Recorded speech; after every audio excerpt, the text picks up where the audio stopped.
नमस्कार, मैं हूं आपके साथ कविता थपलियाल। स्वदेश वार में आप सभी का स्वागत है। और इस समय भारतीय शेयर बाजार में आईपीओ का मेला लगा हुआ है। एक के बाद एक आईपीओ लाइन में है, लेकिन इस साल आने वाले आईपीओ में खास बात यह है कि इसमें से स्टार्टअप कंपनियों के आईपीओ की तादाद काफ़ी ज़्यादा है। इस साल तकरीबन 10 स्टार्टअप कंपनियों के आईपीओ बाजार में लिस्ट हो रहे हैं। अब तक 3 स्टार्टअप जोमैटो, कार्ट्रेड और इजी ट्रिप के आईपीओ बाजार में लिस्ट हो चुके हैं। 4 स्टार्टअप आईपीओ जो है 10 नवंबर तक आने वाले हैं और इसमें नायका का आईपीओ जो कि आज बंद हो गया है। देश का सबसे बड़ा आईपीओ पेटीएम भी 8 से 10 नवंबर के बीच अपना आईपीओ लेकर आ रहा है। ये 18,300 करोड़ रुपए का इशू है, जो कि देश का सबसे बड़ा आईपीओ है। इसके पहले कोल इंडिया का आईपीओ साल 2010 में आया था, जो कि 15,000 करोड़ रुपए का था। और इसके अलावा पीबी फिनटेक यानी पॉलिसी बाजार का आईपीओ भी 3 नवंबर को खुलेगा। ये करीब 5,625 करोड़ रुपए का आईपीओ होगा। आगे बात करें तो सफायर फूड्स का आईपीओ 11 नवंबर को खुल रहा है, जो कि 2,000 करोड़ रुपए का इशू होगा। इसके अलावा 3 और आईपीओ भी हैं जो कि पाइपलाइन में है, मोबिक्विक, ओयो और इसीजो, और साथ में डिलीवरी का आईपीओ भी इसी साल आने की उम्मीद जताई जा रही है। फार्मेसी डिलीवरी जल्द ही डीआरएचपी दाखिल करने वाले हैं, और जबकि ओयो जो है डीआरएचपी दाखिल कर चुके हैं। कुल मिलाकर अगर देखा जाए तो हम ये कह सकते हैं कि मार्केट में भले ही बीते कुछ दिनों से थोड़ी गिरावट ज़रूर दिखाई दे रही हो, लेकिन स्टार्टअप को बाजार पर पूरा भरोसा है। चलिए आगे बढ़ते हैं और अब बात करते हैं शेयर बाजार में आज हुए कारोबार की। हफ्ते के पहले कारोबारी दिन बाजार में जोरदार तेजी हमने देखी है। निफ्टी 250 अंकों से ज़्यादा की मजबूती के साथ 17,900 के पार निकल गया है। सेंसेक्स में 800 अंकों से ज़्यादा की तेज़ी का रुझान हमने देखा। लेकिन कौन कौन से सेक्टर और शेयरों में आज जोरदार एक्शन हमने देखा, जानते हैं हमारी सहयोगी पूजा त्रिपाठी से। और हमारे साथ पूजा इस वक्त जुड़ भी गई हैं। तो पूजा, ओवरऑल बाजार में आज किस तरह का कारोबार हुआ बताएं हमें, और सेक्टोरली हमने कहां ज्यादा हलचल देखी ये भी बताएं। बाजार में निचले स्तरों से आज शानदार रिकवरी देखने को मिली है और पिछले 3 दिनों की जो गिरावट देखी जा रही थी उसमें अब कहीं ना कहीं ब्रेक लगा है। और बैंक निफ्टी में 600 अंकों की शानदार तेजी देखने को मिली। काफी सारे निफ्टी के स्टॉक्स थे जो कि आखिरी कुछ घंटों में वहां पर शानदार रिकवरी देखने को मिली है। सभी सेक्टरल इंडेक्स में लगभग 1% या 1% से ज्यादा की तेजी थी। और मजबूती आज सबसे ज्यादा देखी गई है मेटल, रियल्टी और IT शेयर। यहाँ पर आज सबसे ज्यादा खरीदारी देखने को मिली है। निफ्टी में चढ़ने वाले शेयरों में अगर बात करें तो आज का टॉप परफॉर्मर था इंडसइंड बैंक। 7% तक की तेजी स्टॉक में देखने को मिली। इसके बाद कोल इंडिया, भारती एयरटेल और HCL टेक, यहाँ पर काफी शानदार तेजी आज देखी गई है। इसके अलावा निफ्टी में गिरने वाले शेयरों पर नजर डालें तो UPL, M&M, बजाज फिनसर्व और नेस्ले आज मामूली गिरावट के साथ क्लोजिंग आज नेस्ले ने भी दी है। लेकिन इसके अलावा आज के टॉप परफॉर्मर थे IT शेयर। यहाँ पर लार्ज कैप स्टॉक्स भी चल रहे थे और मिड कैप शेयरों में भी शानदार तेजी देखने को मिली। मिड कैप में अगर बात करें तो इंटेलेक्ट डिजाइन, माइंडट्री और L&T टेक, ये कुछ ऐसे स्टॉक्स थे जहां पर की अच्छी तेजी देखने को मिली है। मेटल स्पेस पर आते हैं। सेल के नंबर्स काफी शानदार थे। ब्रोकरेज हाउस की रिपोर्ट्स भी पॉजिटिव थी, उसके चलते सेल में आज 11 से 12% की मजबूती थी। और इसके अलावा APL, अपोलो, हिंडाल्को और टाटा स्टील, यहाँ पर भी आज मजबूती के साथ ट्रेड होते हुए दिखाई दिया। और आखिर में बात करते हैं रियल एस्टेट शेयरों की। ये भी आज पीछे नहीं थे। शोभा में अच्छी तेजी आज देखने को मिली। इसके बाद IB real, overall realty, Godrej properties, ये भी कुछ ऐसे स्टॉक्स थे जो कि आज के सेशन में मजबूती के साथ कारोबार कर रहे थे। पूरे मार्केट राउंडअप के लिए पूजा, वहीं आज आए कुछ नतीजों की बात करते हैं। टाटा मोटर्स की दूसरी तिमाही के नतीजे आ गए हैं। इस तिमाही में कंपनी का कंसोलिडेटेड मुनाफा अगर हम देखें तो इसमें इजाफा हुआ है, लेकिन साथ ही घाटा भी बढ़ा है। तमाम डिटेल्स और नतीजों की हाईलाइट्स बता रही है हमारी सहयोगी सृष्टि शर्मा। तो टाटा मोटर्स की दूसरी तिमाही नतीजों की अगर बात करें तो on the face of it जो आप आंकड़े देखेंगे वो अच्छे नहीं हैं, क्योंकि आंकड़ों में एक मार्जिन को लेकर और EBITDA को लेकर मिस है। और वहीं अगर बॉटम लाइन में अगर लॉस का आंकड़ा देखें तो वो भी अनुमान से ज़्यादा है। पर जो कंपनी की आय रही है कंसोलिडेटेड बेसिस पे वो अनुमान के मुताबिक है। कंपनी की जो आय है वो 61,378 करोड़ की रही है, जो कि एज पर एस्टिमेट्स है। पर कंपनी ने जो EBITDA डिक्लेयर किया है वो 4116 करोड़ का है, जो कि हमारे अनुमान से कम है। वहीं मार्जिन्स कंसोलिडेटेड बेसिस पे 6.7% के रहे हैं, जबकि हमारा अनुमान था कि 7.6% के रहेंगे। और बॉटम लाइन में अगर देखें तो कंपनी ने 4476 करोड़ का घाटा दर्ज किया है, जो कि हमारे अनुमान 3470 करोड़ से कहीं ज्यादा है। तो on the face of it अगर आप नंबर्स देखेंगे तो वो अच्छे नहीं दिख रहे हैं, पर जो कंपनी की कमेंट्री है और स्पेशली जेएलआर को लेके जो कमेंट्री है वो काफी पॉजिटिव है। आइए देखते हैं जेएलआर को लेके उन्होंने पहले ही बताया था कि जो जेएलआर में फ्री कैश आउटफ्लो देखने को मिला है वो जो है अनुमान से कम देखने को मिला है, तो वो कहीं ना कहीं नंबर्स में भी रिफ्लेक्ट कर रहा है, क्योंकि जेएलआर के जो एबिटा मार्जिन्स इस बार रहे हैं वो अनुमान से बेहतर 7.3% के रहे हैं। चिप शॉर्टेज की दिक्कतें तो रही ही हैं, जिसकी चलते उनकी रिटेल और होलसेल बिक्री पर असर देखने को मिला है। तो अभी तक जो कंपनी का प्रदर्शन रहा है वो काफ़ी खराब था, पर आगे वाले समय में उनका कहना है कि इबिट मार्जिन और फ्री कैश आउटफ्लो जो है दोबारा से पॉजिटिव हो जाएंगे साल के दूसरे भाग में। साथ ही साथ एक ग्रेजुअल रिकवरी देख रहे हैं और साल के दूसरे भाग में वो पॉजिटिवली एंटर कर रहे हैं। उनका ये भी कहना है कि डिमांड काफ़ी मजबूत है, खास तौर से अब वो रिकॉर्ड ऑर्डर बुक पर बैठे हैं और इस बार अभी तक उनके पास 125,000 यूनिट्स की ऑर्डर बुक है। तो जेएलआर को लेकर काफ़ी पॉजिटिव कमेंट्री है टाटा मोटर्स की तरफ से। और केवल यही नहीं, अगर इनका स्टैंड अलोन बिजनेस देखें तो हमारे अनुमान के मुताबिक ही घाटे में ही घाटा ही देखने को मिला है यहाँ पे, पर उसके एबिटा मार्जिन 3.9% के रहे हैं और इसको लेकर भी आगे वाले समय में कंपनी का नजरिया पॉजिटिव ही है। तो नंबर्स देखेंगे तो वो इतने आकर्षक नहीं है, पर कंपनी की जो कमेंट्री है वो बेहद शानदार है। शुक्रिया सृष्टि, तमाम डिटेल्स हमें देने के लिए। नतीजों को लेकर एचडीएफसी के दूसरी तिमाही के नतीजों की बात करें तो ये बेहद शानदार रहे हैं और क्या कुछ खास निकल कर आया है नतीजों में, जानते हैं हमारे सहयोगी शरद दुबे से। शरद, कैसे रहे एचडीएफसी के नतीजे, बताएं विस्तार से। एचडीएफसी के दूसरी तिमाही के जो नतीजे थे, शानदार नतीजे देखने मिले। अगर नेट इंटरेस्ट इनकम देखें तो लगभग इनलाइन थे, लेकिन पैट जो है बीट किए एस्टिमेट्स ने। लेकिन सबसे इम्पॉर्टेंट बात था जो मैनेजमेंट कमेंट्री, वो बहुत स्ट्रॉन्ग देखने को मिली है, स्पेशली जो आपके हाउसिंग सेक्टर को रिलेटेड है और कितने ज़्यादा जो है डिमांड्स आ रहे हैं स्पेशली फेस्टिव सीजन में। उनके कारण रियल एस्टेट स्टॉक्स में भी आज तेज़ी देखने मिली है और निफ्टी रियल्टी इंडेक्स लगभग 4% ऊपर आज बंद हुआ है। और इसके अलावा आप देख लीजिए डिसबर्समेंट्स देख लीजिए, एसेट क्वालिटी की स्टेबिलिटी देख लीजिए, लोन असाइन देख लीजिए, या इवन इंश्योरेंस आर्म्स में भी एक अच्छी बढ़ोतरी देखने मिली है। तो ओवरऑल एचडीएफसी के नतीजे बहुत अच्छे आए हैं और जो एयूएम है वो ऑलमोस्ट 5 क्वार्टर हाई पे चल रहा है, 10% का ग्रोथ दिखाया ईयर ऑन ईयर बेसिस पे।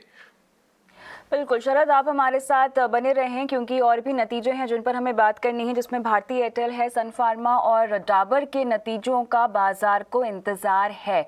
तो शरद, हम जानते हैं कि आपने अपना अनुमान लगाया है नतीजों को लेकर, बताएं आपकी एनालिसिस क्या कहती है।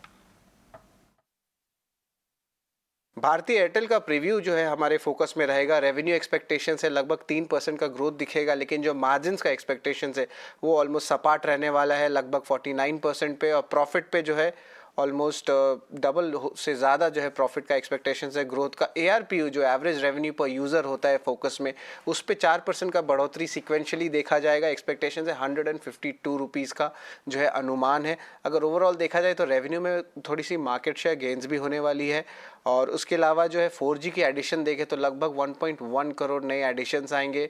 पर याद रखिएगा कि जो एबिटा का जो एक अच्छी पॉइंट्स, जो एबिटा की जो पॉइंट्स अच्छी आई है स्पेशली इंडियन बिजनेस की, वो नेगेट हो रही है अगर आप एंटरप्राइज बिजनेस ले ले या अफ्रीका बिजनेस ले ले। उसके अलावा बात करेंगे जो सबसे इम्पॉर्टेंट बात रहेगा कंपनी का, वो रहेगा कि वो आगे कितना टैरिफ हाइक्स कर सकते हैं और उसके अलावा ARPU उसका क्या ट्रैजेक्टरी रहेगा। हाल ही में जियो फ़ोन जो नेक्स्ट है वो लॉन्च हुआ है। याद रखिए 20 से लेके 25 करोड़ मोबाइल फ़ोन्स जो हैं इंडियन स्पेस में जो 2G में है, अब जो है फाइट जो है आ रहा है कि ये 2G वाले यूज़र्स कैसे 4G में कन्वर्ट करें। तो क्या कॉम्पिटिटिव स्ट्रैटेजी रहेगी भारतीय एयरटेल के लिए, ये बहुत इंपॉर्टेंट होगा। और उसके अलावा सन फार्मा भी रहेगा निफ्टी का कंपनी, जिनके जो अर्निंग्स है अच्छे एक्सपेक्टेशंस किया जा सकते हैं। सेल्स में आपके जो रेवेन्यू है ओवरऑल 15% ग्रोथ का एक्सपेक्टेशंस है और एबिडा में भी 9% का उछाल का अनुमान है। अगर पैट देखें तो उसमें भी ये 15% का अपटेक का एक्सपेक्टेशंस है। ओवरऑल देखें तो आपके स्पेशलिटी जो सेल्स रहेगी काउंटर वो अच्छी करेगी। याद रखिए पिछले तिमाही में भी जो है स्पेशलिटी सेल्स ने एक अच्छा परफॉर्मेंस दिया था। और उसके अलावा बात करेंगे जो आपके जो डोमेस्टिक परफॉर्मेंस है वो डबल डिजिट वॉल्यूम ग्रोथ का एक्सपेक्टेशन रहेगा। मार्जिन्स में थोड़ी सी दबाव ज़रूर रहेगी, लगभग 200 बेसिस पॉइंट्स का गिरावट रहेगा क्योंकि हाई कॉस्ट बेस का जो नॉर्मलाइज हो रही है। और आखिर में एफएनओ स्टॉक्स में वायदे बाज़ार में दाब रहेगा फोकस में। आपके जो रेवेन्यू है लगभग 9% का ग्रोथ दिखाएगा, लेकिन मार्जिन्स में जो है रॉ मटेरियल के कॉस्ट के ज़्यादा होने के कारण एक दबाव देखने मिलेगा। लगभग 100 बेसिस पॉइंट्स का डाउन टिक रहेगा वहाँ पे, और पैट लगभग सपाट रहने वाले हैं। वॉल्यूम ग्रोथ जो सबसे इंपॉर्टेंट नंबर होती है ट्रैक करने के लिए, वो लगभग 6% रहेगा क्योंकि जो पिछले साल के जो तिमाही थी सितंबर की, उनकी जो बेस थी वो हाई थी। और उसके अलावा डोमेस्टिक चैनल्स में जो है डबल डिजिट ग्रोथ रहेगा। आप अपना हेयर केयर ले लीजिए, ओरल केयर ले लीजिए या होम केयर ले लीजिए। और जो बेनिफिट्स आ रहे थे हेल्थ केयर बिजनेस के लिए, उसके जो है थोड़े मार्जिन्स में थोड़े दबाव आएंगे क्योंकि अब जो है कोविड-19 की जो टेलविंड्स है अब वो कम हो रही है धीरे धीरे। और उसके अलावा जो कमेंट्री रहेगी मैनेजमेंट की, वो सबसे ज़्यादा रहेगी आपकी प्राइसिंग स्ट्रैटेजी को लेके, रॉ मटेरियल प्राइस ट्रेंड्स क्या हो रही है और हेल्थ केयर पोर्टफोलियो में क्या ग्रोथ रहेगा। और आखिर में जो रूरल मार्केट है, जो ऑलरेडी सेंटिमेंट थोड़ी सी सबड्यूड है, उसकी क्या सेंटिमेंट रहेगी, स्पेशली अब फेस्टिवल सीजन आ गया है। तो ओवरऑल जो है हमने 3 नतीजे का वेट करेंगे, तो उसमें 2 निफ्टी रहेंगे आपके, भारतीय एयरटेल और सन फार्मा, और एफएनओ स्पेस में डाबर। बहुत बढ़िया, शुक्रिया तमाम अनुमान हमें बताने के लिए शरद। रुक करेंगे दूसरी खबरों की ओर। पेट्रोलियम मंत्रालय की लगातार सिफारिश के बावजूद वित्त मंत्रालय पेट्रोल डीजल पर एक्साइज ड्यूटी में कटौती के पक्ष में नहीं है। सूत्रों के मुताबिक तुरंत राहत के लिए एक बार में केंद्र और राज्यों को मिलकर कड़ी कटौती करनी ही होगी। इधर कुछ राज्यों में पिछले 18 महीने में पेट्रोल की कीमतें प्रति लीटर 86 रुपये तक बढ़ गई है। क्या है पूरी खबर, समझते हैं हमारे सहयोगी प्रकाश प्रियदर्शी से। प्रकाश, पेट्रोल डीजल को लेकर सरकार में किस तरह की माथापच्ची चल रही है, क्या डिटेल है आपके पास? जो आंकड़े आपने बताए ये अपने आप में दिलचस्प है। कई राज्यों में तो पेट्रोल डीजल की कीमतें जो हैं वो उतनी बढ़ गई हैं पिछले 1.5 साल में जितनी उसकी एक्चुअल कॉस्ट है, अगर आप टैक्स को हटा दें। तो ऐसे में आम कंज्यूमर को राहत कैसे मिलेगी? पेट्रोलियम मंत्रालय ने करीब करीब 3 से 4 बार वित्त मंत्रालय को सिफारिश की है, चिट्ठियां लिखी हैं, लेकिन जैसा कि हमें सोर्स बता रहे हैं वित्त मंत्रालय इस बात के पक्ष में नहीं है कि एक्साइज ड्यूटी की कटौती अभी की जाए। वित्त मंत्रालय के मुताबिक जैसा कि सोर्स बता रहे हैं जो भी फैसला होगा वो राजनीतिक फैसला होगा, क्योंकि आर्थिक मोर्चे पर अगर कटौती अभी की जाती है, मान लीजिए 1 रुपये की भी कटौती होती है तो करीब करीब 13,000 करोड़ रुपए के राजस्व का नुकसान है। ऐसे में जिस तरीके से ग्लोबल मार्केट में क्रूड की कीमतें हैं उसमें अगर 2 या 3 रुपये की एक्साइज में कटौती कर भी दी जाती है तो भी इसका बहुत फ़ायदा कंज्यूमर को नहीं होगा, क्योंकि कीमतें फिर से पुराने लेवल पर आ जाएंगी। लिहाजा अगर कटौती हो भी हो तो राज्य और केंद्र मिलकर बड़ी कटौती करें ताकि कंज्यूमर को तुरंत राहत मिले, जिसके आसार बेहद कम नज़र आ रहे हैं, क्योंकि पोस्ट कोविड जो है केंद्र सरकार भी अतिरिक्त फंड की जुगाड़ में है और राज्य सरकारों की भी आर्थिक हालात जो है वो बेहतर नहीं है। सवाल है कि आम कंज्यूमर को राहत कैसे मिलेगी। अगर आप आंकड़ों पर नज़र डालें तो पिछले 18 महीने में, अगर 19 महीने में दिल्ली में पेट्रोल की कीमतें करीब करीब 40 रुपये पर लीटर तक बढ़ गई हैं। राजस्थान, मध्य प्रदेश जैसे जिलों में तो मध्य प्रदेश के कुछ जिलों में तो करीब पेट्रोल की कीमतें 131 रुपये पर लीटर के आसपास पहुंच गई हैं।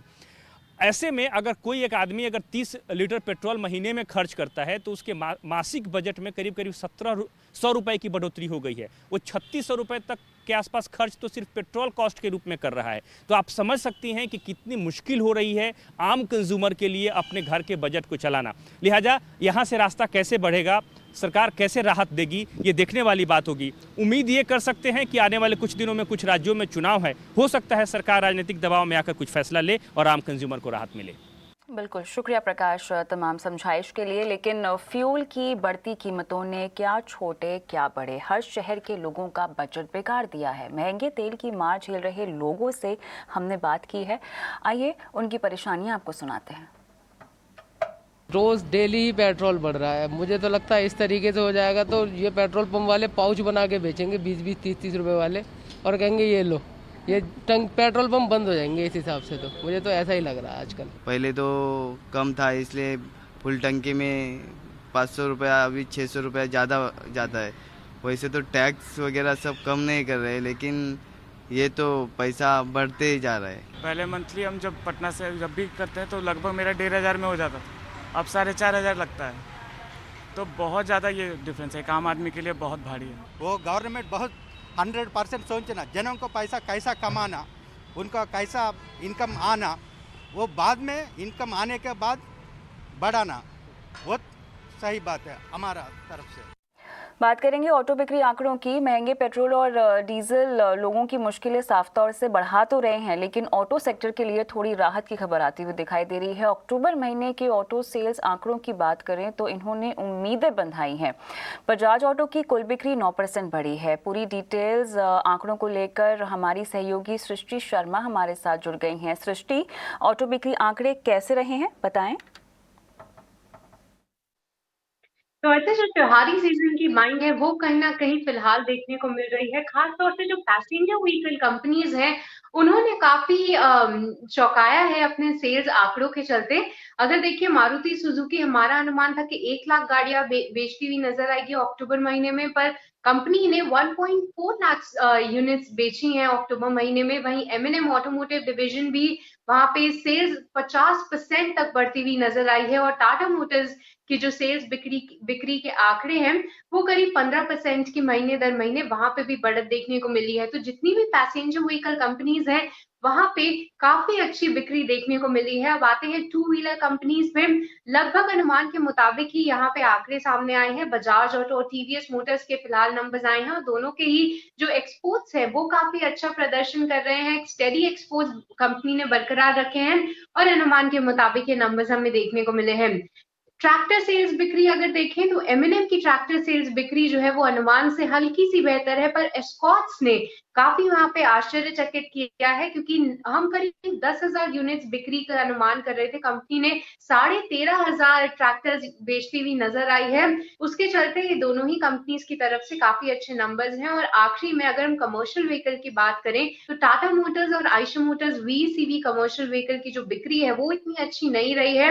आयशर मोटर्स VECV की कमर्शियल बिक्री तो हमारे अनुमान से काफी कम भी है, पर अगर हम अशोक लेलैंड की बात करें तो उसने वहां पे काफी शानदार प्रदर्शन किया है। हमारे अनुमान से थोड़ा सा ज्यादा नंबर्स पोस्ट करती हुई कंपनी ने 11,000 से भी ज्यादा कमर्शियल व्हीकल्स की अक्टूबर महीने में बिक्री की है। तो कहीं ना कहीं जो पैसेंजर व्हीकल स्पेस है वहां पे काफी अच्छा प्रदर्शन देखने को मिला। टू व्हीलर स्पेस में अनुमान के मुताबिक ट्रैक्टर बिक्री में भी काफी अच्छी बढ़त हमें देखने को मिली और कमर्शियल व्हीकल में अशोक लेलैंड सबसे आगे निकलता हुआ देखने को मिल रहा है। शुक्रिया सृष्टि।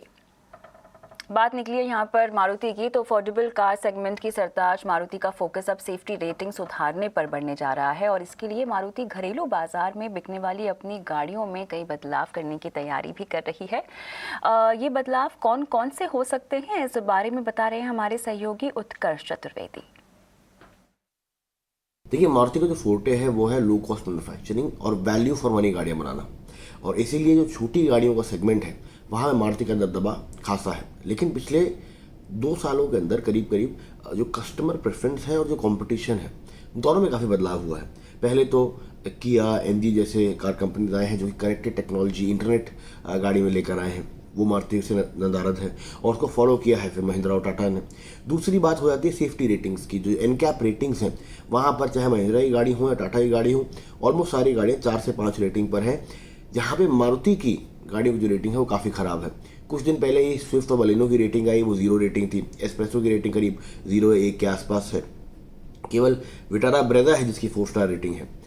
और अब मारुति को ये लग रहा है कि अगर दोनों इन पहलुओं पे काम नहीं करा गया तो हो सकता है कि आगे आने वाले समय में सेल और मार्केट शेयर दोनों में फ़र्क पड़ सकता है।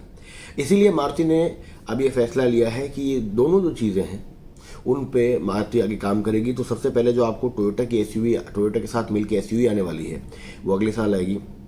उसमें आपको काफ़ी सारे कनेक्टेड फीचर्स मिलेंगे और कंपनी की कोशिश है कि 5 स्टार या 4 स्टार रेटिंग मिले, क्योंकि उस सेगमेंट में वैसे भी जब आप 15 लाख के सेगमेंट में आते हैं क्रेटा कंपटीशन में तो आपको काफ़ी ज़्यादा कनेक्टेड कार देनी पड़ती है और उससे ज़्यादा इम्पॉर्टेंट सेफ्टी मैटर करती है वहाँ पर। लेकिन वही नहीं, हमें ये भी सुनने में आ रहा है कि जो नीचे की गाड़ियाँ हैं, चाहे अर्टिगा हो या स्विफ्ट हो, बलेनो हो, उनकी भी रेटिंग्स को सुधारने की कोशिश मारुति करेगी। लेकिन यहाँ पे चैलेंज क्या है? यहाँ पे चैलेंज ये है कि मारुति की जो कॉस्ट होगी, जो इनपुट कॉस्ट होगी वो बढ़ जाएगी। कैपेबिलिटी मारुति के अंदर है, क्योंकि यूरोप में जो सुजुकी की गाड़ियाँ जाती हैं वो बेटर रेटेड होती हैं, उनकी सेफ्टी ज़्यादा बेटर होती है। लेकिन हिंदुस्तान में जो गाड़ियाँ बन के आती हैं उनको वैल्यू फॉर मनी बनाने के लिए कॉस्ट कटिंग उनमें करी जाती है। इसके साथ कैसे मारुति एक अलाइनमेंट करेगा कि गाड़ियों की कॉस्ट भी इतनी ज़्यादा ना बढ़े कि मार्जिन पे फ़र्क पड़े, लेकिन जो कार्स हैं वो कनेक्टेड भी हों और सेफ भी हों, ये देखने वाली जो प्रोसेस है वो रहेगी मारुति को लेकर। तो मारुति का सेफ्टी रेटिंग पर जोर, तमाम डिटेल देते हुए हमारे सहयोगी उत्कर्ष चतुर्वेदी। हम आगे बढ़ेंगे। दिवाली से पहले आर्थिक मोर्चे पर एक बड़ी खुशखबरी। अक्टूबर 2021 में सरकार को 1,30,127 करोड़ रुपए का जीएसटी कलेक्शन हुआ है और इसमें सीजीएसटी की बात करें तो 23,861 करोड़ रुपए है और एसजीएसटी 30,421 करोड़ रुपए है। आईजीएसटी की बात करें तो ये 67,361 करोड़ रुपए पर आंकड़ा पहुंचा है। ये अब तक का दूसरा सबसे बड़ा जीएसटी कलेक्शन है। पिछले साल अक्टूबर के मुकाबले जीएसटी कलेक्शन 24% और इसके पहले वित्त वर्ष यानी 2019-20 की बात करें तो इसकी तुलना में 36% ज्यादा है। तमाम डिटेल्स दे रहे हैं हमारे सहयोगी प्रकाश प्रियदर्शी। जो आंकड़े आपने बताए उसके बाद जो सबसे इम्पॉर्टेंट चीज़ है वो है इस आंकड़े को जारी करते हुए फाइनेंस मिनिस्ट्री की कमेंट्री। फाइनेंस मिनिस्ट्री ने अपने बयान में क्या कहा? फाइनेंस मिनिस्ट्री ने अपने बयान में कहा कि ये सरकार के उम्मीद के मुताबिक जीएसटी कलेक्शन है। मतलब सरकार ये उम्मीद कर रही है कि अब जैसे जैसे आर्थिक रिकवरी लौट रही है वैसे वैसे जीएसटी कलेक्शन में तेज़ी आएगी। अप्रैल के बाद ये सबसे ज़्यादा जीएसटी कलेक्शन है। इसका मतलब ये है कि सेकेंड वेव का जो इम्पैक्ट है वो धीरे धीरे ख़त्म हो रहा है और तमाम ऐसे सेक्टर्स हैं जहाँ पे प्री कोविड लेवल की जो रिकवरी है वो देखने को मिल रही है। वित्त मंत्रालय ने अपने बयान में कहा कि सेमीकंडक्टर की वजह से जो कुछ दिक्कतें हमें देखने को मिली, चाहे वो कारों की बिक्री को लेकर हो या जो दूसरे प्रोडक्ट्स हैं, अगर ये दिक्कतें नहीं होती तो ये जो जीएसटी कलेक्शन या जो नंबर्स हम देख रहे हैं उसमें उससे ज़्यादा ये नंबर्स आते और सरकार को जो ये राजस्व। आगे बढ़ते हैं। आने वाले कुछ सालों में टेक्सटाइल मिनिस्ट्री ने एक्सपोर्ट का $100 बिलियन का लक्ष्य रखा है। इस बीच शेयर बाजार में पीएलआई स्कीम्स और दूसरे इंसेंटिव्स की वजह से शेयरों में काफ़ी जोश भी दिखाई दे रहा है। हमारे सहयोगी अजय शर्मा से एक्सक्लूसिव बातचीत में टेक्सटाइल सेक्रेटरी उपेंद्र प्रसाद सिंह ने बताया कि सरकार कैसे एक्सपोर्ट के इस लक्ष्य को पूरा करेगी। मिस्टर सिंह, हमें बताइए आपकी किस तरह के बड़े प्रोजेक्ट पे आप वर्क कर रहे हैं अभी? देखिए, जैसा कि आप सबको ज्ञात है ही है कि जो टेक्सटाइल सेक्टर है या वस्त्र उद्योग है वो भारत की इकोनॉमी के लिए बहुत ही इम्पोर्टेंट है। ये करीब 2.3% जीडीपी को कंट्रीब्यूट करता है। करीब 11 से 12% जो इंडिया का मर्केंटाइज एक्सपोर्ट होता है वो टेक्सटाइल से आता है। और अगर आप जॉब की बात भी, एम्प्लॉयमेंट की बात करें तो करीब 4.5 करोड़ लोगों को डायरेक्ट एम्प्लॉयमेंट और करीब 6 करोड़ लोगों को इनडायरेक्ट एम्प्लॉयमेंट, तो करीब 10.5 करोड़ लोगों को एम्प्लॉयमेंट भी देता है। एक्चुअली कृषि के बाद जो सबसे बड़ा एम्प्लॉयमेंट का जो सोर्स है वो बेसिकली टेक्सटाइल्स है। लेकिन ऐसा है कि सेक्टर को और वाइब्रेंट बनाने के लिए, कई बार इसको वाइब्रेंट बनाने के लिए कई सारे पदक्षेप सरकार ने लिए हैं, डोमेस्टिक प्रोडक्शन को बढ़ाने के लिए भी और एक्सपोर्ट को बढ़ाने के लिए। तो पहला तो हमने लक्ष्य रखा है कि अगले 5 साल के अंदर जो अभी हम करीब 140 बिलियन $US के आसपास का जो हमारा मार्केट साइज है टेक्सटाइल का, इसको कम से कम 250 बिलियन $US पे ले जाने का। उसी तरह एक्सपोर्ट भी जो अभी 40 बिलियन $US से थोड़ा कम ही होता है, वो 40 बिलियन $US से बढ़ा के उसको 100 बिलियन $US ले जाने का। तो ये हमारा डोमेस्टिक प्रोडक्शन को बढ़ाने के लिए भी, एक्सपोर्ट को बढ़ाने के लिए भी लक्ष्य है और इसी लक्ष्य को लेके हम इस दिशा में काम भी कर रहे हैं। सरकार ने कई सारे इसके लिए कदम उठाए हैं। मैं उनमें से कुछ का जिक्र करना यहाँ चाहूंगा। सबसे पहले तो मैं बताना चाहूंगा कि जो एक्सपोर्ट बढ़ाने के लिए कुछ डायरेक्ट चीजें ऑलरेडी शुरू कर दी गई है जिसका फल भी दिखाई देने लगा है। एक तो ऐसा है कि जैसा कि हम सबको पता है कि एक्सपोर्ट जो है वो 0 रेटेड होता है। एक्सपोर्ट में कोई टैक्स नहीं एक्सपोर्ट होना चाहिए, केवल गुड्स एक्सपोर्ट होना चाहिए। तो वैसे तो जो ड्यूटी रिफंड बाकी चीजें होती हैं, लेकिन कुछ ऐसे टैक्स एंड लेवीज हैं, स्पेशली लोकल लेवीज हैं जो स्टेट लगाती है, वो रिफंड करने का कोई मैकेनिज्म नहीं है। तो चूंकि वो उसमें इनबिल्ट हो जाता है तो हमारा प्रोडक्ट कई जगहों पे उतना कॉम्पिटिटिव नहीं रहता एक्सपोर्ट में जितना रहना चाहिए। तो इसीलिए गवर्नमेंट ने 2 स्कीम्स जो हैं वो एक ROSCTL, रेमिशन of state and central taxes and levies, ये जो हमारे अपैरल एंड गारमेंट्स और जो होम टेक्सटाइल है उसके लिए, और बाकी जो रॉड टैप है वो बाकी टेक्सटाइल के लिए भी और दूसरे प्रोडक्ट के लिए भी। तो ये दोनों स्कीम्स जो हैं वो गवर्नमेंट ने लागू कर दिए हैं। ROSCTL को 2024 तक एक्सटेंड कर दिया गया है, जो पिछले दिसंबर 2020 में उसकी अवधि खत्म हो गई थी। तो इन दोनों से भी हमारा प्रोडक्ट वो कम्पिटिटिव हुआ है, उसका परिणाम भी हमें देखने को मिला है।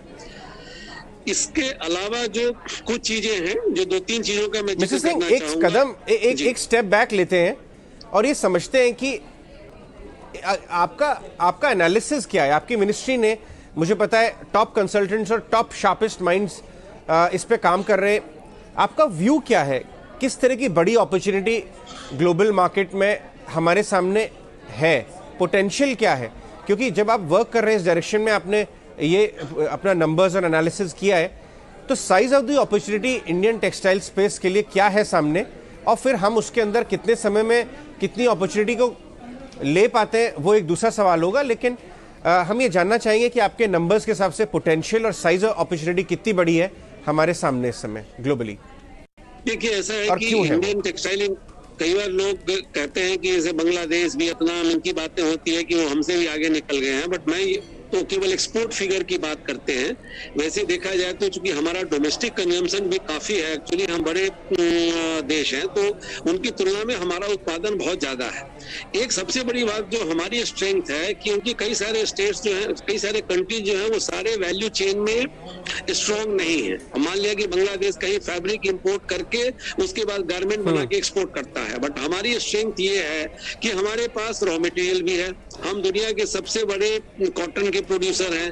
हमारे पास जो प्राइमरली जो मैन मेड फाइबर बनता है वो रिफाइनरी से का बाई प्रोडक्ट से बनता है एक्चुअली। तो हमारे पास रिफाइनिंग कैपेसिटी भी इंडिया में बहुत ज्यादा है। तो हम रॉ मटेरियल में हैं, हमारी स्पिनिंग भी काफी हमारा स्ट्रेंथ है। वीविंग प्रोसेसिंग में थोड़ी सी वीकनेस है, लेकिन उसको भी जो हमने नई स्कीम्स लाई हैं उसमें हम एड्रेस करने की कोशिश कर रहे हैं। प्लस तो हमारे पास ऐसा है कि हमारे जो स्ट्रेंथ हैं, और दूसरी बात है कि जो डिमांड, एक तो अच्छा खासा डिमांड जो है, अभी किसी भी एक्सपोर्टर से बात कर लीजिए, विश्व में कहीं भी डिमांड की ऐसी कमी नहीं है। दूसरा एक सबसे बड़ा चीज ये हो रहा है कि कई सारे जो स्पेस हैं नाउ, ऑल जितने भी अमेरिका हो, यू हो, बाकी यूरोपियन कंट्रीज हो, वो सारे के सारे वो चाइना प्लस मतलब जो सोर्सिंग की बात है कि देख रहे हैं। और उसके लिए मुझे लगता है कि सबसे ज्यादा अगर उस अपॉर्चुनिटी को अगर भुनाने के लिए कोई देश सक्षम है तो मेरे ख्याल से इंडिया है। और अगर हम थोड़ा भी, अगर हम 2% 4% भी जो चाइना का शेयर है, उस शेयर को अगर हम ग्रैब कर लेते हैं तो हमारे लिए 15 से 20% ग्रोथ करना बहुत ज्यादा मुश्किल नहीं होगा। तो इन सारी चीजों को ध्यान में रखते हुए, प्लस जो गवर्नमेंट की जो स्कीम्स हैं, जैसे हमारा लॉजिस्टिक्स कॉस्ट ज्यादा है, जैसे हमारा वैल्यू चेन थोड़ा फ्रैगमेंटेड है, तो इन चीजों के लिए जो हम स्कीम लेके आए हैं, तो उन सबसे ऐसा लगता है कि चाहे वो एक्सपोर्ट को बढ़ावा देने के लिए डायरेक्ट स्कीम हो, या PLI और PM मित्रा जैसी योजना हो, या national mission on technical textile हो, या जो स्पेस वैकेट कर रहा हो उसको हम कैसे फुलफिल करें, तो ये सबसे मिला के हमको ऐसा लगता है कि हम जो 250 बिलियन USD के डोमेस्टिक साइज और जो 100 बिलियन USD एक्सपोर्ट अगले 5 साल में का जो टारगेट लेके चल रहे हैं, वो काफी रियलिस्टिक टारगेट है। चलिए, इस एक्सक्लूसिव बातचीत के बाद वक्त हो गया एक छोटे से ब्रेक का। ब्रेक के उस पार बताएंगे मनी मंत्रा में क्या रहा खास, और मिलवाएंगे आपको आज के स्वदेश हीरो से। बने रहे।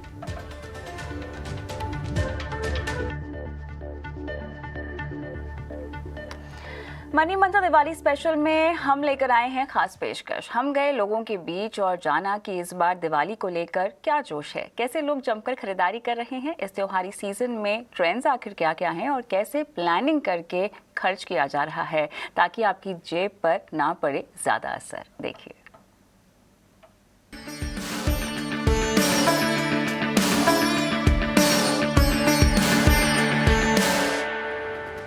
Hello and welcome. आप देख रहे हैं मनी मंत्रा का दिवाली स्पेशल। मैं हूं आपके साथ कविता Thapliyal.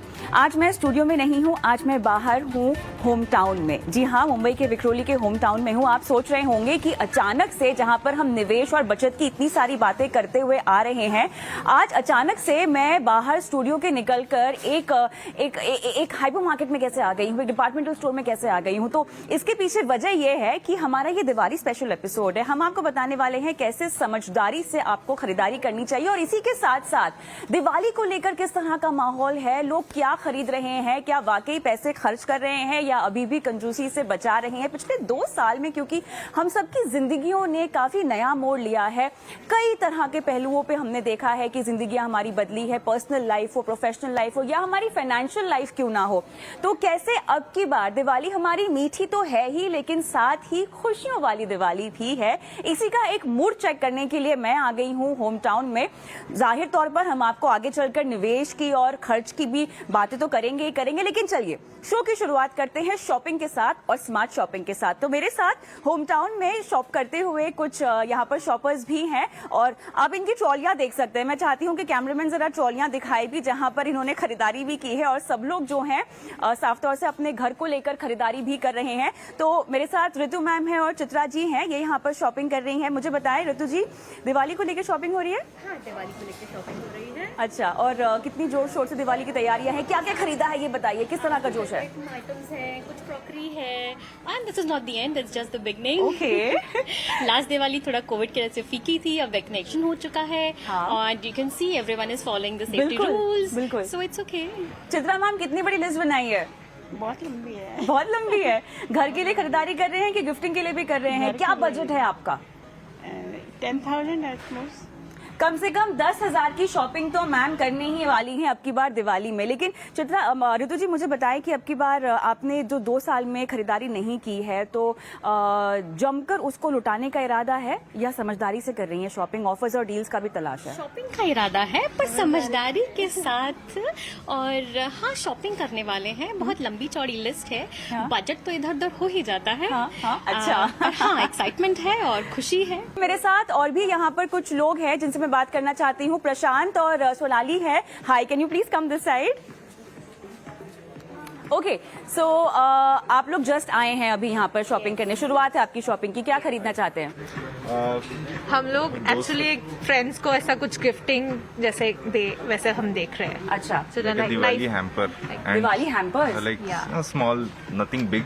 Wow, we are collecting छोटा छोटा एंड देन मेकिंग समथिंग छोटा सा गिफ्ट। जोश कितना हाई है दिवाली को लेकर? जोश काफी हाई है। काफी हाई है with limited budget. Okay, and high, house the जोश, सो इट्स हाई क्वाइट। आप क्या कहेंगे?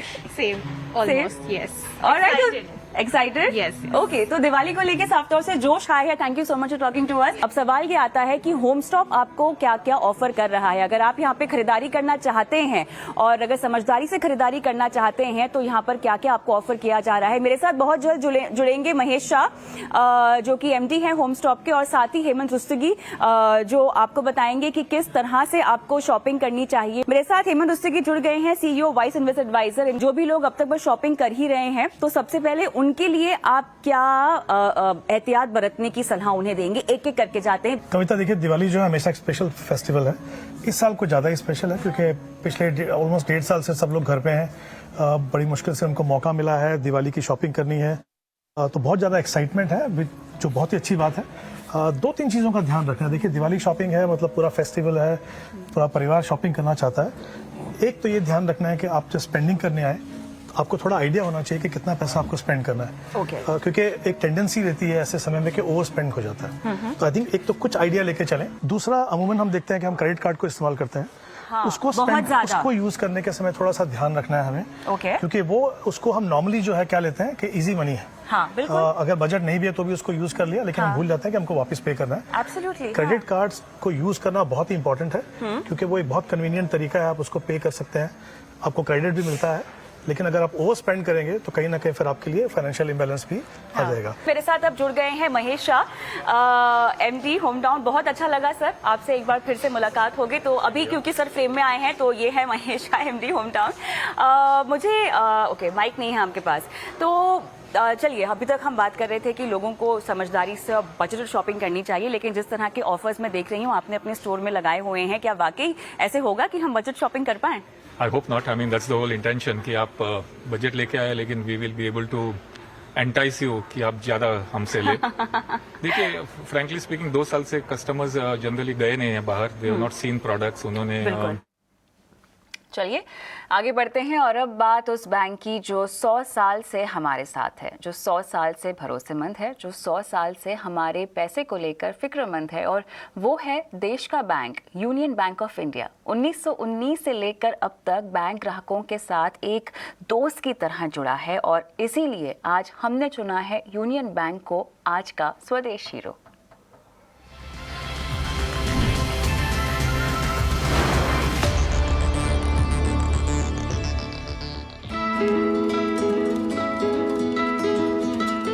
अच्छे लोग, अच्छा बैंक। इस टैगलाइन के साथ लोगों को सेवाएं दे रहा है यूनियन बैंक ऑफ इंडिया, जो देश का 5वां सबसे बड़ा सरकारी बैंक है।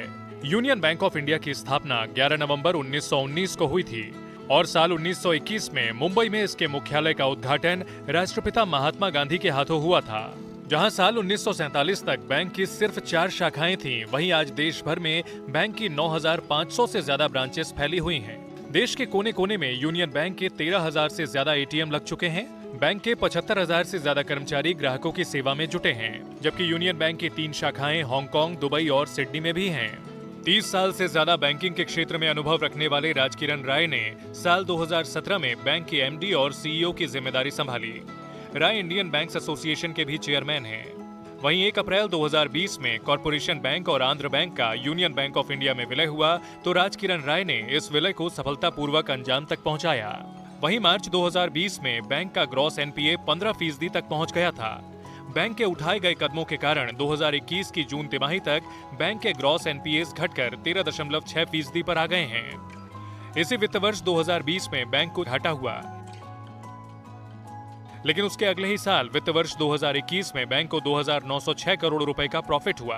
यही नहीं, कुछ सालों में बैंक के कॉस्ट टू इनकम रेशियो में भारी सुधार हुआ है। बैंक का कॉस्ट टू इनकम रेशियो मार्च 2019 में 48.8% से घटकर इस साल की जून तिमाही में 46.59% पर पहुंच चुका है। टेक्नोलॉजी के इस्तेमाल में यूनियन बैंक हमेशा आगे रहा है और ये बैंक पहला ऐसा सरकारी बैंक था जिसने अपनी सभी शाखाओं को 100% कंप्यूटराइज्ड बनाने का गौरव हासिल किया। इसलिए बैंक को तकनीक, डिजिटल बैंकिंग के लिए कई पुरस्कार व सम्मान दिए जा चुके हैं। लाल और नीले रंग के 2 यू के साथ बना बैंक का लोगो, जो ग्राहक एवं बैंक के बीच के मजबूत संबंध को दर्शाते हैं, और यही वजह है कि 100 सालों से यूनियन बैंक ऑफ इंडिया पर लोगों का भरोसा बना हुआ है। इसलिए हमने आज यूनियन बैंक ऑफ इंडिया को चुना है आज का स्वदेश हीरो।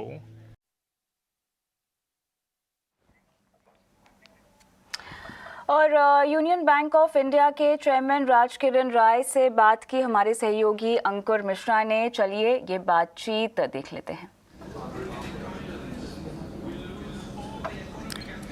जी राजकिरण जी, मेरा आपसे पहला सवाल ये है कि सबसे बड़ी चुनौती जो आपके लिए आई वो थी मर्जर की।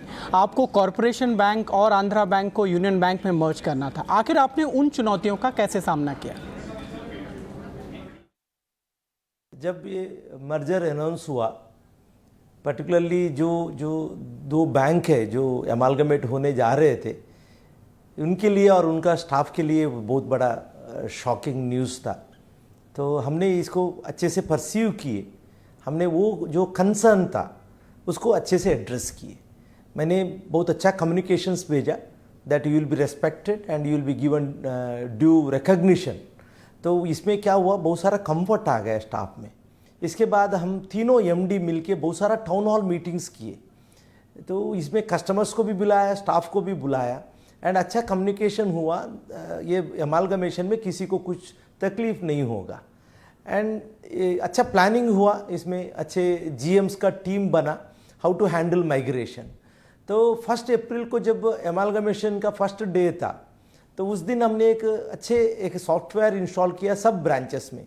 आप हमारा 9,500 ब्रांचेस में कहाँ भी जाओ, आप ट्रांजैक्शन कर सकते हैं, मिनिमम ट्रांजैक्शन कर सकते हैं। इसमें क्या है, एक अमालगमेशन का जो मैसेजिंग था तो वो इमीडिएटली डे 1 से चले गया।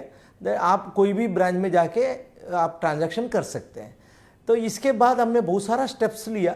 जो मानव संपन्मूल का इंटीग्रेशन है, हम जो अच्छा ह्यूमन रिसोर्सेज बोलते हैं, टेक्नोलॉजी का इंटीग्रेशन है और बाकी बहुत सारा चीज़ें हैं इसमें, फाइनर चीज़ें हैं इसका। ये एमालगमेशन का स्टोरी ये बहुत बड़ा बुक बनेगा, बहुत चैलेंजिंग भी है।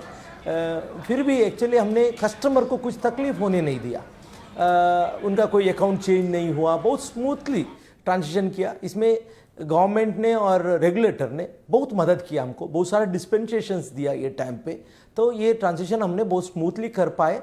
कोई कस्टमर की ये फील नहीं हुआ। हम अभी जो उनका एक कंसर्न होता था, जैसे मैं आंध्रा बैंक में हूँ, मेरा हैदराबाद में हेड ऑफिस है, अभी हेड ऑफिस मुंबई बनेगा तो मेरे साथ क्या होगा, मेरा सुनवाई कौन करेगा। सिमिलरली कॉर्पोरेशन बैंक का हेडक्वार्टर्स मैंगलोर में था, उधर का कस्टमर को वो कंसर्न था, मैं मुंबई कैसे जाऊँ, मुझे किसी को पहचानता नहीं हूँ। ये सब इश्यूज थे, हमने ये सब फ्रंट सामने से इसको फेस किया हमने और इसको बहुत क्लैरिटी दिया और इसके लिए वो एमालगमेशन बहुत सक्सेसफुली हो गया और मैसेजिंग बहुत अच्छे से चले गए। जी, एक और समस्या जो आपके कार्यकाल में आई कि एनपीएस जो थे वो करीब 15% के आसपास पहुंच गए थे, इसको कम करने के लिए आपने क्या कदम उठाए? एक भगवान का कृपा है, जब पैंडेमिक शुरू हुआ मैक्सिमम बैंक ये एनपीए का प्रॉब्लम से बाहर आ गए थे। Thanks to the government capitalization, हमने रिकग्निशन अच्छे से किया, रेजोल्यूशन के एफर्ट किया और कैपिटलाइजेशन बैंक का अच्छा हो गया था। जब पैंडेमिक हिट हुआ तो तब बैंक का बैलेंस शीट बहुत क्लीन हो चुका था, तो we entered into pandemic with a much better balance sheet, वो एक बेनिफिट है। बट ये जो एनपीए का जो प्रॉब्लम आया था बैंकों में, ये एक्चुअली बहुत कॉम्प्लिकेटेड था। ये एक्चुअली ये एक सक्सेस स्टोरी है देश का ही एंड सरकार का और रेगुलेटर का, दैट जिस तरीके से बहुत smoothly without any damage to the institutions हमने इसको हैंडल किया। तो इसमें बहुत सारा चीज़ है, जैसे 2014 में जैसे एसेट क्वालिटी 2014-15 में एसेट क्वालिटी रिव्यू शुरू हो गया, जो एनपीए सिस्टम में था बट रिकग्नाइज नहीं था, इसको रिकग्नाइज किया। इसके बाद इसको रेजोल्यूशन के लिए आईबीसी कोड आ गया और इसके बाद जो बैंकों को बोला गया दैट रिकग्नाइज करो और प्रोविजनिंग ठीक से करो, और वो इसमें बहुत सारा लॉसेस हुआ बैंक को, बट कैपिटलाइजेशन अच्छे से हो गया एंड सरकार ने ये कॉन्फिडेंस दिया, हम बैंक को जितना कैपिटल चाहिए हम दे देंगे, बट आप चलाओ और इकोनॉमी को ठीक रखो। तो बैंकों ने बहुत हार्ड स्टेप्स लेना पड़ा इसमें, बट ये 18-19 आते हुए लाइक ये इतना साल में सब रिकग्निशन हो गया और प्रोविजनिंग कवरेज देखिए, आज कोई भी बैंक में आप जाओगे सब लोग बात करते हैं 80% प्रोविजनिंग है। तो 80% प्रोविजनिंग का अर्थ क्या है? एक्चुअली आपका समझिए 100 रुपये एनपीए हो गया तो इसमें 80 रुपीज़ लॉस हो गए तो भी हमारा बैंक का कवर ऑलरेडी है, बैंक को फर्दर लॉस नहीं होगा।